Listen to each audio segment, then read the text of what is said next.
The Packers round out day three going heavy on defense and a draft in general that pushed the boundaries of everything we thought we knew about what the Packers draft standards were. Let's dive in. Yeah, I've been wanting this shit forever. I've been in the field with whatever they throw at me. Brush it off, pick myself up, moving on to the better. Okay. Hey. Yeah, ain't no errors, baby. It's a new era. I wake up early feeling rich like I'm Kesha. Welcome in another episode of Sounds Gouda, a post-draft episode for us. Thank you for coming back and taking a listen to us. Of course, I'm one of your two co-hosts. My name is Rob Ralph. Next to me is my best friend, as always, Jordan Olson. We're excited to be talking Packers with you again, as always, on this week's episode. If you did not know, we have new content every Wednesday and Saturday on YouTube, Spotify, and Apple Podcasts. Please make sure to follow us on those platforms, like, and give us a sub. Before we get into some of our content, just wanted to acknowledge that the Packers did add a former, I believe, number 8 overall pick, Isaiah Simmons, from the 2020 pick in COVID, a linebacker, safety, cornerback hybrid extraordinaire. Had a 9.97 RAS score. Definitely a lot of versatility. He's more of a special teams demon these days, but he is on the Packers now, so pretty excited about that. Also, just wanted to mention that obviously during the draft, a lot of us kind of thought or maybe coined that Jair Alexander might get traded during that time, even for a later draft pick or maybe even next year. But he was not traded, so he is still in that room. We might touch on that a little bit more and continue to keep you guys up to speed. It will be interesting. I know there is some news out there that's saying that the Packers are going to still stay put and trying to trade him. So just a little bit of a heads up on that. Moving on to day 3 of the draft and just general overall feelings. Jordan, you were there, obviously. We touched on that in the last couple episodes. Continue to have a blast. How was the rest of your day 3, the experience, and just a best friend to best friend talk?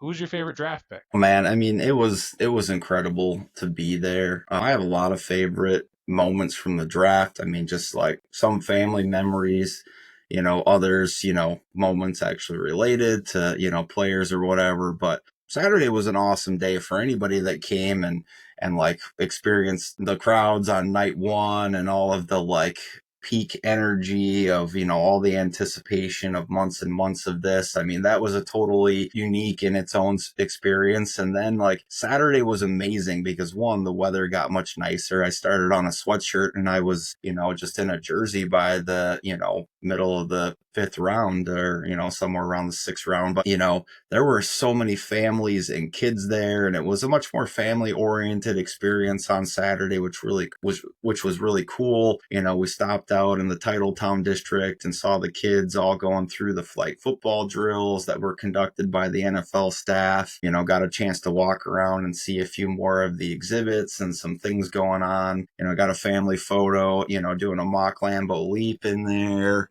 A lot of really cool things, just things that a lot of people I think wouldn't have conducted on day 1 because we're there to watch the picks and it's dark and, not as much of a family oriented experience. So if you got a family of kids, you want to go to the draft someday, especially younger kids, I mean, day 3 is a great time to do that and have them experience that. Favorite, like, Packers draft moment, I really loved the surprise of having Baron Serell there. Yeah. And because I think that was so surprising, got pretty close to the stage where Baron Serell came out. He is very clearly emotional in that moment, and I think in general, the Packers fans, we all wanted edge rush or some kind of pressure the day before. So we got our wish early on day 3.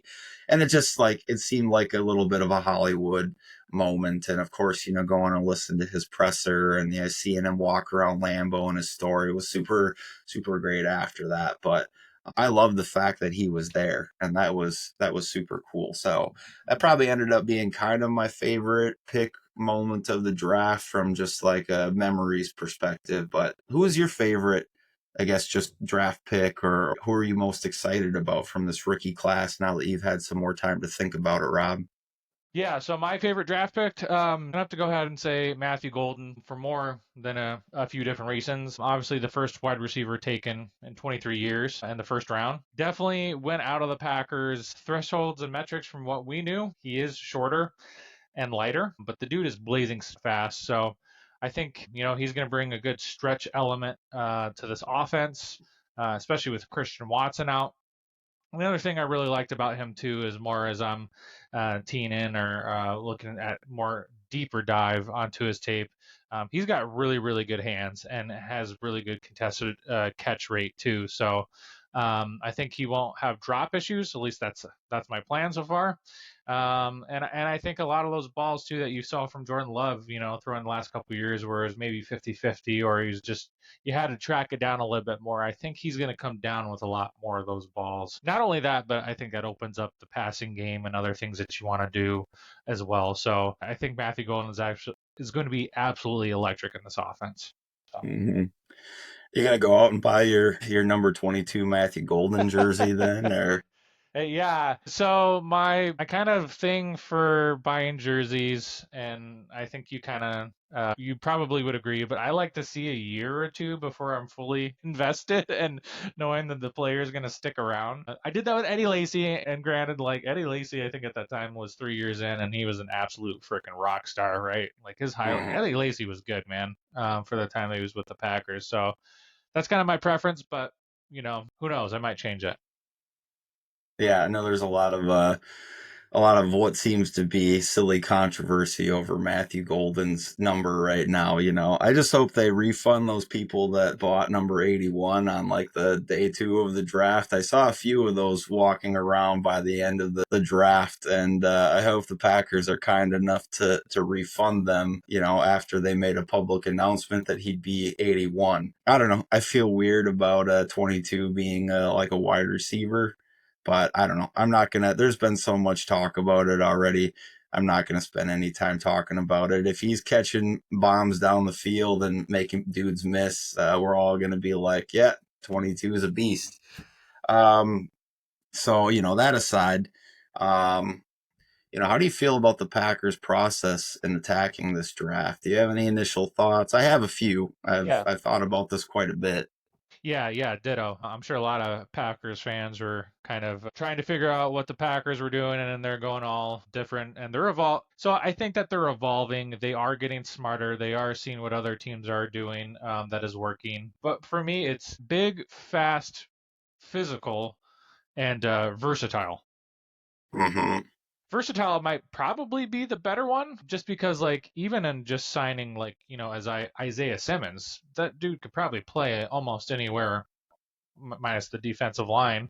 Who knows? Maybe they might line him up there, or at least on the edge. But very versatile. I think that's the biggest thing that they're kind of looking for within this draft, and speed. I don't know if I mentioned that, but speed as well, right? Like you got speed specifically on your offense and even on your defense too to be able to recover. I totally understand that, but more on your offense, that just opens up everything, right? So, I think that those are two of the biggest things, and then massive, right? I was even listening Mm-hmm. to Brian Gutekunst and Matt LaFleur's press conference. I don't know if it was Brian Gutekunst or Matt LaFleur, but they mentioned the Philadelphia Eagles offensive line and the success that they have had. Not that I've talked about that ad Mm-hmm. nauseum, which I've had, but he went out of his way to make a point about the success that they've had with the mauling or massive tackles and guards that they have on that team, and being able to protect their quarterback and be able to run the Mm-hmm. football effectively. So those are my kind of initial feelings on that. What about you?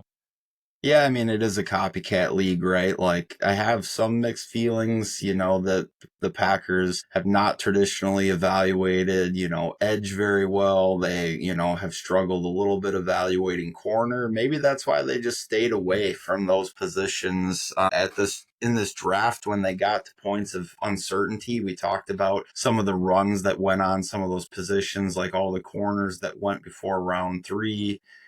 We even had a lot of questions about round 2 corners, guys that were coming off of injury, guys that projected to play in certain places. And maybe just the Packers felt like this wasn't the draft to continue to try to bring people in that they're not analyzing well, and find positions that they do analyze well where they can add, and next year address those positions in free agency, right? I think that my biggest question about the process in general, and I absolutely love the draft pick. I love Anthony Belton. I think that he's got a chance to be a starting left tackle on this team, and it doesn't need to be this year.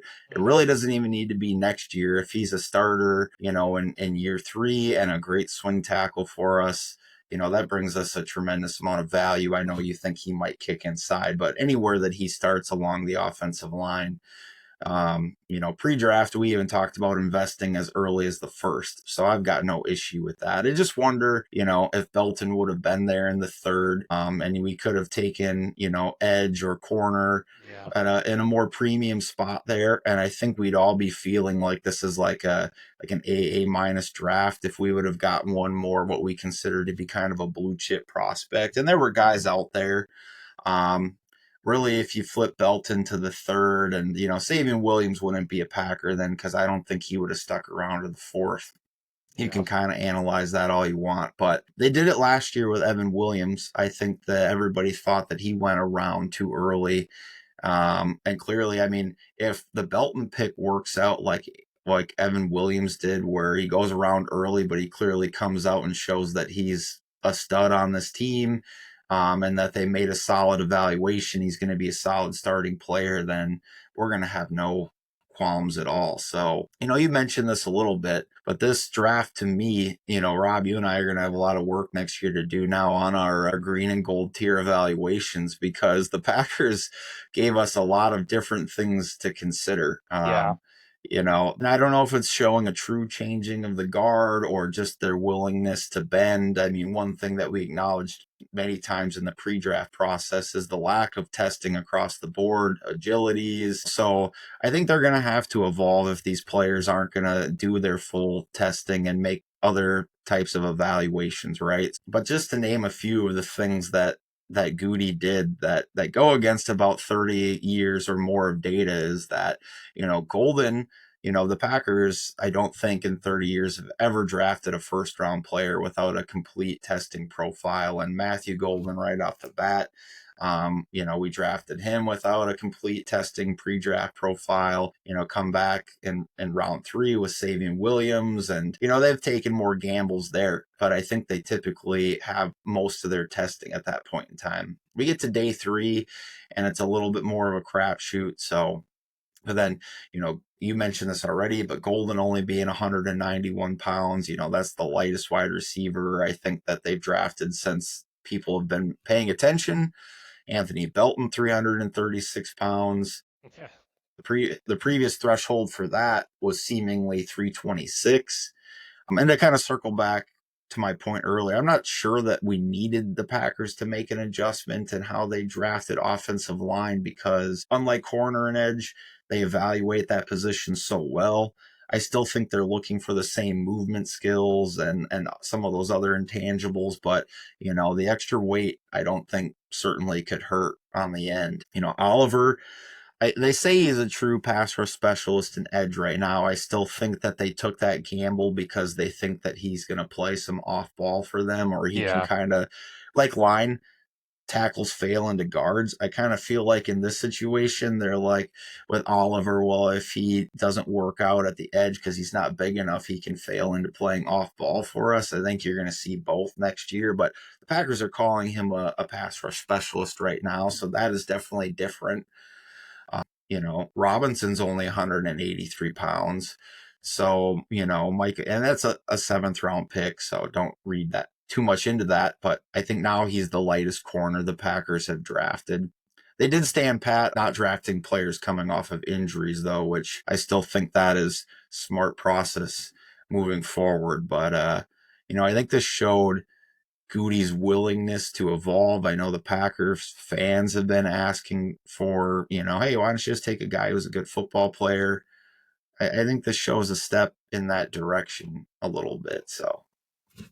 Yeah, I mean, not only that, For sure, which you bring up some really good points, and this is always, especially for the Packers, right? High character, Mm-hmm. good practice person, as they always say in the press conferences. Gotta love ball, gotta love the ball, Mm-hmm. But I've also gone through some adversity. I don't think they go out looking for prospects and seeing like, oh, well, they have to have some adversity or else we're not gonna Mm-hmm. draft them. But it just seems like almost more than not, or at least a lot. And maybe that kind of just plays into your character. Obviously, it does as well. But Golden had his stuff, with his grandma's house. He had to go end up living with somebody else's like 3 years of high school. I was watching that on the Mm-hmm. Rich Eisen show. That was very interesting, right? But a ton of adversity. Savion Williams' daughter, premature, and had the surgery at 3 months old. That's absolutely scary, right? Mm-hmm. And no matter who you are, you come out of that a better person. And then Serell had a brother pass away in 2019 when he was 16. But I feel like as much as we do the testing on the RAS scores or whatever they use that is extraordinarily similar to that, I know Brian Gutekunst says that they don't use RAS, it's something else. He's It's like, just what is RAS? Can you yeah, guys tell me that? whatever it is, it's very, very similar. All the data, all that sort of stuff. But I think they probably spend more time than not on like who these, gentlemen are, right? Like what Mm-hmm. kind of stuff have they been through? How have they come over at the other side? Are they really good practice players? And then they go out and they ask, the coaches, who's the best practice person? Who would you go to? Blah blah blah. Like Sorrell came Mm-hmm. up in that one. So I feel like there's a lot more put into that, Mm-hmm. than we actually think, right? Like I know they do this 24/7. They probably take a couple weeks off after this draft, but I think that's like probably one of the more important aspects of evaluating these players. I hope those guys get a little bit of time, but football is NFL football is a 365-day job, but that's why they get paid the money that they get paid for that tremendous opportunity, however long that lasts for those people. But just to kind of clarify, right, we were talking about things the Packers changed, and in this point particular, the high character, the finding resilience, that is a thing that hasn't changed for the Packers. And you're right, Rob. And one other thing that didn't change is that the Packers continue to lean into top 30 visits and Senior Bowl players, which I think that's how they get to know these players so Yeah. well. They hear their stories, they see at the Senior Bowl how they interact with those other players, when they don't know that the Packers, have them, at Lambeau Field or whatever on their top 30. They are making those evaluations to see what kind of guy they'll be in the locker room, how they present themselves when they're not on camera, or in a job interview, so to say. So I really like the makeup of the guys that they continue to put in this room and hopefully carry the G, right? But 7 out of the 8 picks were either top 30 visits or Senior Bowl players. So Golden was a top 30. Belton was both top 30 and Senior Bowl. Savion Williams was a top 30. And that one was a surprise. I don't even know if that one was reported until the draft. I was keeping tabs like right up until the end. It didn't even make it into our draft guide, which I finished, on Wednesday because that was pretty fresh news. But clearly they did some work on him.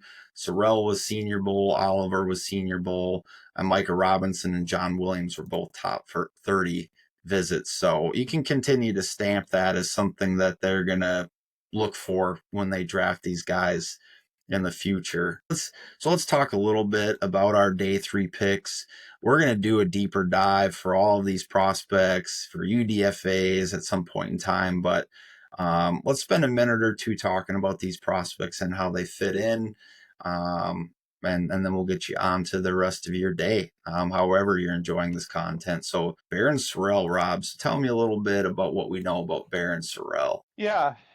So 9 sacks from 2024, 11 hits, 29 hurries. He has a pretty good pass rush grade, 74.6. His run defense grade isn't too bad either, 73.0. Pretty good pass rush win rate, 13.4%. Um, Run stop rate needs to get a little bit better. That's 5.1%. So quite not quite as strong. High motor, high effort, good energy, played against really good competition, seemed to get better as the year went on. Had a really good game against Clemson, against Kentucky, Arkansas Mm-hmm. later on towards the end of the year. I think there was a knock on him to where he had shorter arms, was one of his, I guess, cons for him.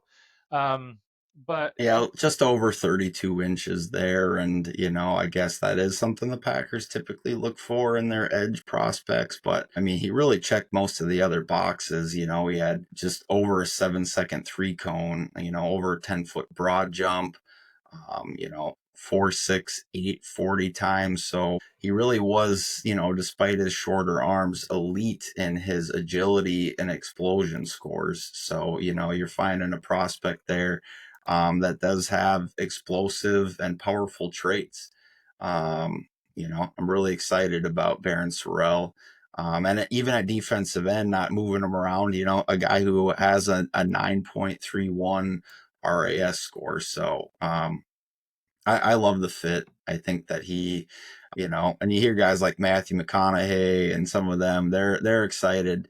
I think we're going to enjoy watching Baron Sorrell in a Packers uniform. So yeah, absolutely. And he's going to come in right away and compete with at least Kingsley Anagbare, your Brenton Cox Juniors, if they make the team, and Aaron Mosby's of the world. So I'm mhm. pretty excited though. That was one of my favorite picks. Yeah, I agree. I think, we're obviously we started to talk a lot about roster construction at this point in time, but, I don't think this necessarily means anything for Engabari right now. But I do think that, he is a natural fit to be that number 3 edge rusher, going as early as next season. And hopefully he's got more upside than that. So let's talk about Collin Oliver. So what do we know about him, Rob?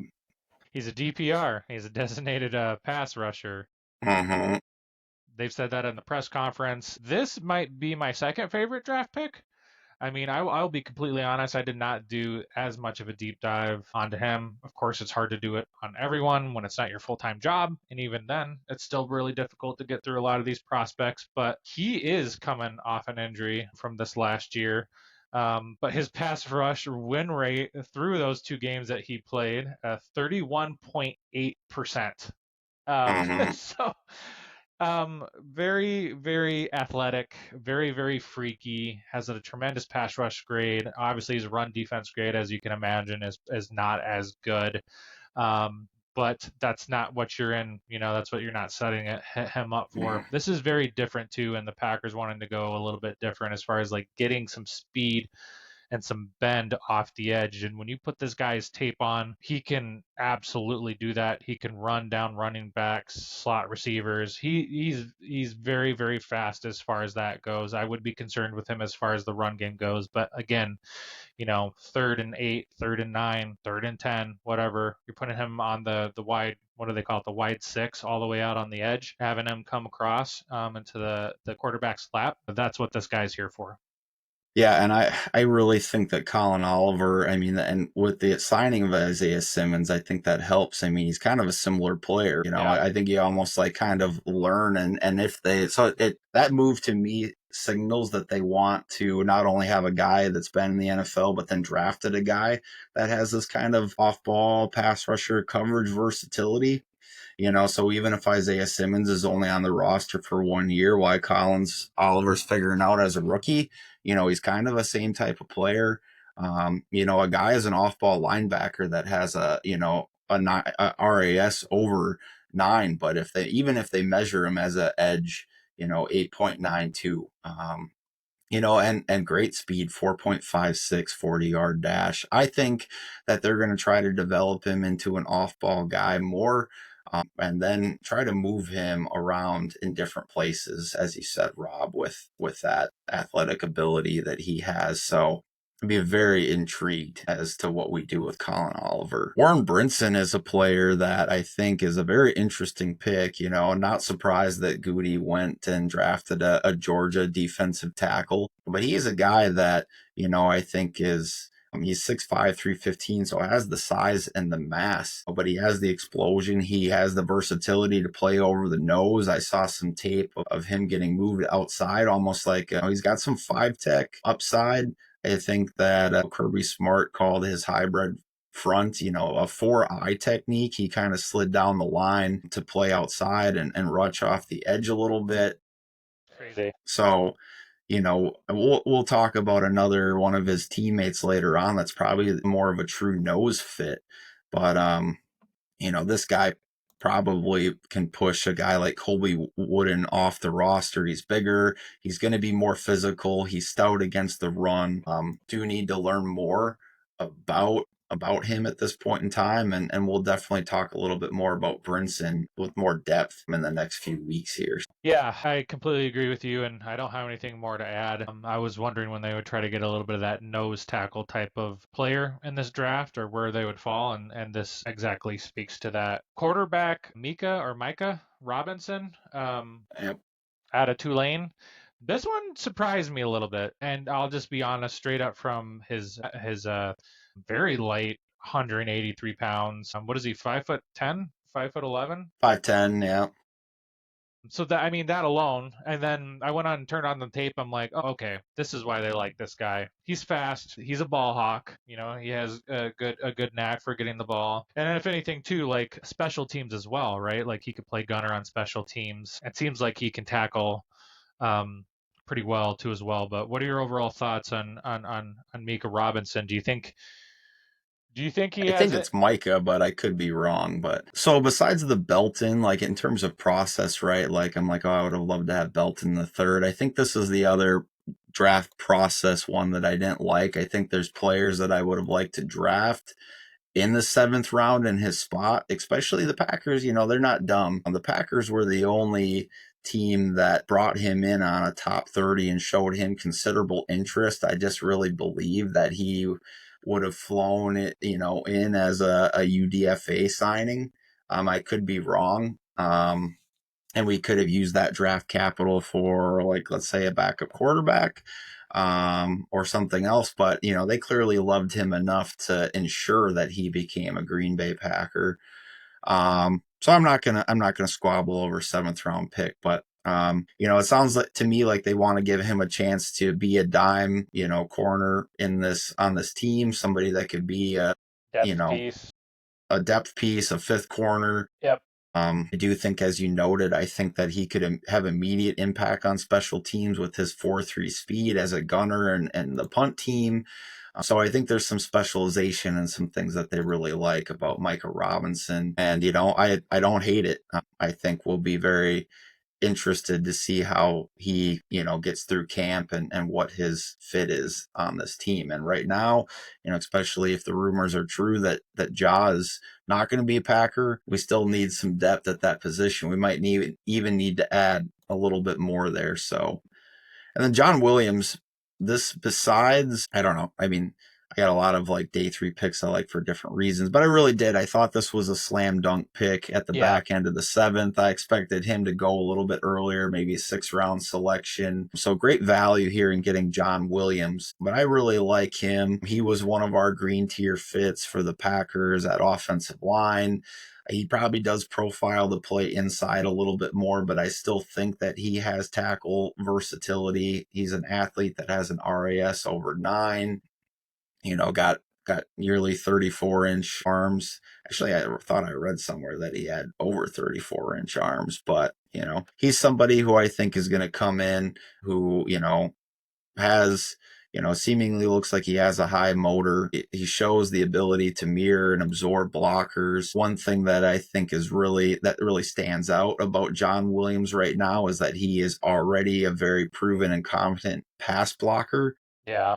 Last year, according to PFF, he has an 86.3 pass block grade.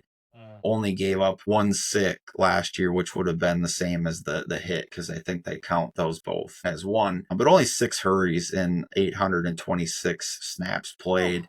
He's been healthy over the last 2 years. So I think there is a little bit left to be desired, especially if they want to do some gap zone blocking schemes, but, they'll bring him in, they'll coach him up. And I would not be surprised for him to, be the 9th or the 10th offensive lineman on this roster this year, challenge a guy like Travis Glover or Kateem Delfort for a spot. And, if not, he'll be on the practice squad, and I really like him, with his chances to make the Packers roster at some point in time in the next few years. So like John Williams a lot. Did you have anything to add to that? Love it. We brought this up ad nauseum though as well, but left tackle experience, 823 snaps of that from this last year, and even the last 2 years more specifically. It looks like 2022 and only got 36, but it might have been his first year. So yeah, no, I love it. I love what I was seeing on tape from him. Excellent pass block grade, true pass block sets for him too. So, and to get him in the 7th round to hit on a green tier player, I'm really loving what he could bring, and totally agree with you that he could sneak into this alignment and bring some good competition. So I'll just really quick, I mean, you've probably got the list in front of you, but if you haven't heard the news, the Packers did sign some UDFAs. So we'll just read those, but we'll cover them more extensively at a later time, probably our Saturday episode. But we got a safety from UNLV, Jonathan Baldwin, running back Admir Johnson from South Dakota State. Two players, the next two players I'm extremely excited about, and almost like additional draft picks. They both had 6th-round value according to ESPN, but linebacker Jamin Dumas Johnson from Kentucky, and defensive tackle, really true nose tackle, Nazir Stackhouse from Georgia. He was the 202nd ranked prospect according to ESPN. Couple offensive linemen here, J.J. Lippy from Northern Illinois, Tyler Cooper from Minnesota, and Brent Banks from Rice. I like the upside of Cooper as a camp player. A couple defensive backs, Tyron Herring from Delaware, and Bugs Brown, which is a rocked up, pretty physically imposing defensive back from Florida Atlantic University. Another running back, Jalen White from Georgia Southern. Wide receiver, Julian Fleming from Penn State, which, it's good to add a wide receiver too, because, if we have to cut the likes of Melton or Heath, and we're going to have some tough roster decisions to make come the end of camp, they're going to need a couple guys in that pipeline to develop in case of injury. And then 2 camp invites. There's a few more than this, but the 2 most intriguing camp invites, guys without contracts right now. One, quarterback Taylor Elgersma, that Canadian quarterback that was in for a top 30 visit. So even if he's just a camp arm, I think that there's something to that there. Probably has a lot to learn about playing pro style, American football. And then just hometown, alumni shout out, a wide receiver, Jack Stutter, I think it might be Stutter, from UW Lacrosse. So a UW Lacrosse shout out. Goody is a UW Lacrosse alumni. I'm a UW Lacrosse alumni. So I'll be very interested to follow that story and see if he gets a chance to actually come to training camp after OTAs. But that's all we got for you today, Packers fans. We got more great content every Wednesday and Saturday on YouTube, Spotify, and Apple Podcast. As always, thanks for listening. Share this with your family, friends, and other Packers fans. If you are watching on YouTube, please make sure to like, comment, hit that subscribe button, even hit those notification buttons so it'll let you know right when this content comes out. But you can connect with us on X. I'm at Olson Jord, and Rob is at Sounds Gouda with 3 A's. But until next time, Packers Nation, have a Gouda morning, a Gouda afternoon, and a Gouda night. Go Pack-O. Go Pack. Wanted this shit forever.